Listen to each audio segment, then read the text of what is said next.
In this video, I'm going to show you how to teach your dog to sit pretty. That's when they kind of are in the sit position and they hop up onto their hindquarters, basically. Wrigley already knows this trick, so I'm going to show you the steps with her, and then at the end of this video, I actually went through and taught the beginning stages of this to my younger guy, Fenway, who does not know this trick at all. A thing about this one is you will not see me teach the full trick to Fen today. This one is unique in that you actually need to allow your dog the time to build up the core muscles and muscles in their spine in order for them to be able to actually do this. So I couldn't completely teach this to Fen today. He needs some time and repetition to actually build up the core strength enough to do this trick.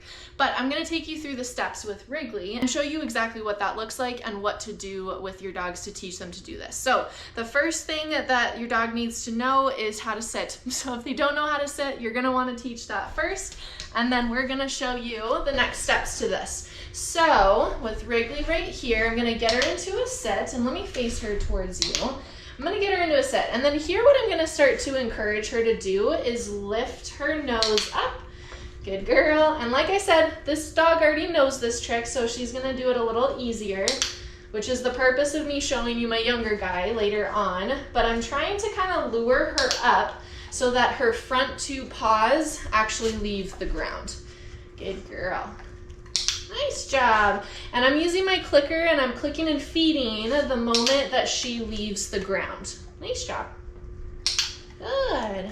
And initially we don't need to go for any duration with this one. Just a quick hop up off the ground. Well done. Good. And you guys can kind of see with Wrigley how I'm having her go straight up, essentially. She's not in a wonky sit or anything like that. You'll see me reposition my younger guy later on, but I kind of want those back legs in line with the front ones so that she pops up nice and straight. If she's not popping up nice and straight, we're gonna risk some potential like further injury that's happening right there. So we wanna make sure that the dog is popping up pretty straight with this one. Hi, can you stand? Good job. Okay, so initially I'm luring it, then I can start to move that lure a little bit higher once the dog starts to get the concept of it. Good. And that kind of turns into a bit of a hand signal. So I'm feeding initially really heavily for this one because it actually does require quite a bit of core strength from your dog. So this is one that you are gonna want to feed, and I've got my treats right here, that's why I'm leaning over. But you're gonna wanna feed really often initially for this one for your dog popping up into that position. Good girl, well done. Good. Awesome. Okay, once you kind of get here, then you can start to add a tiny bit of duration. And this is one where you're going to want to keep an eye on how tired your dog is actually getting with it as well. This is one that Wrigley tires out pretty quickly with. But what I can look for, good, is her popping up, and I'm trying to almost hold my food up here and feed high. Good job. Good girl. If I feed up high, she's going to want to eventually stay in that position a little bit longer. Yes, good girl. Yes, yes, good, nice job. Just like that. If I'm feeding up high like that, she's eventually going to want to hang out in that position for a little bit longer, and I can just deliver food into her mouth. So that lift of my hand eventually will turn into a hand signal, which it already sort of is. She's a little bit tired in general right now. Do not do this one for too long. Your dog is going to get really tired with this one really quickly, so you're not going to want to do it for an extended period of time. Short duration, short bursts are going to be best. But that's the foundations to teaching this one. Adding a hand signal, fading the food away from your dog's nose. And then you could add a cue to it as well. So typically what I'll do is I'll ask Wrigley to sit, and then I'll say pretty and give her that hand signal to sit up like that. That's the cue that I'm working on right now. So I'll show you that really quick. Here we go, Rinks.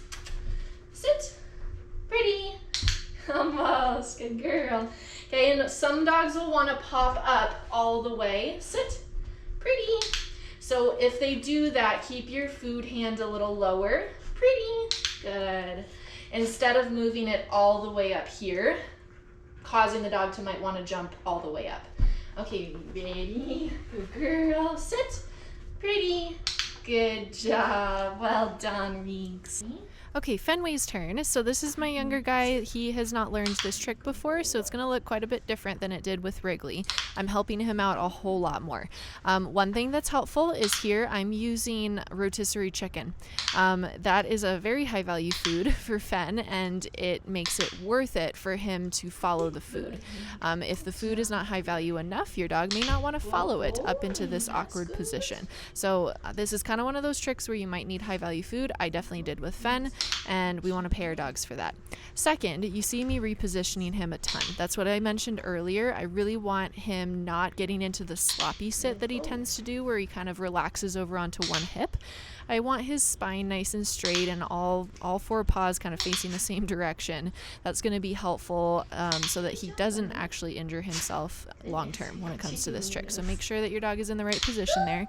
That was nice. The other thing is make sure you're doing this on a soft carpeted surface. The last thing that we want our dogs thinking is that they're going to slip and fall. This is a huge mental thing, but that actually could happen with this trick as well. So you want to be really careful of where you're asking for it. Outside in the grass would also be a great place to do this as well, but a soft surface that they're not going to slip on underneath them is going to be advantageous. If your dog is also kind of off on their balance and they're feeling insecure about that, what I could have done was backed Fen up so that when he popped himself up into, popped his front legs up into the sit pretty, his back would actually hit the back of the couch. So I could have actually done that as well, to use the couch as a support system for his back. That's something, if your dogs at home are kind of here and there and everywhere and they look like they're going to fall over, I'd recommend having a soft surface behind them as well. So just a few extra tips that might be helpful for you at home. And I was really proud of Fen. He ended up getting this one within a few repetitions. This whole session, I cut out the down times when I was going to get food, is basically all I cut out. But this entire session was 6.5 minutes, and I made sure not to do it any longer than that, because this is a total workout for him. So I don't want to make him do this for too long, and then he does actually injure himself. So keep that in mind. And this was Fen's session. Good boy. Good job, Fenny. That's a good boy. All right, so that's our sit pretty trick. Hope you guys enjoyed it. It's a fun one to teach, and I was just working on it with my puppies, so I thought I'd film it for you guys. See you in our next video.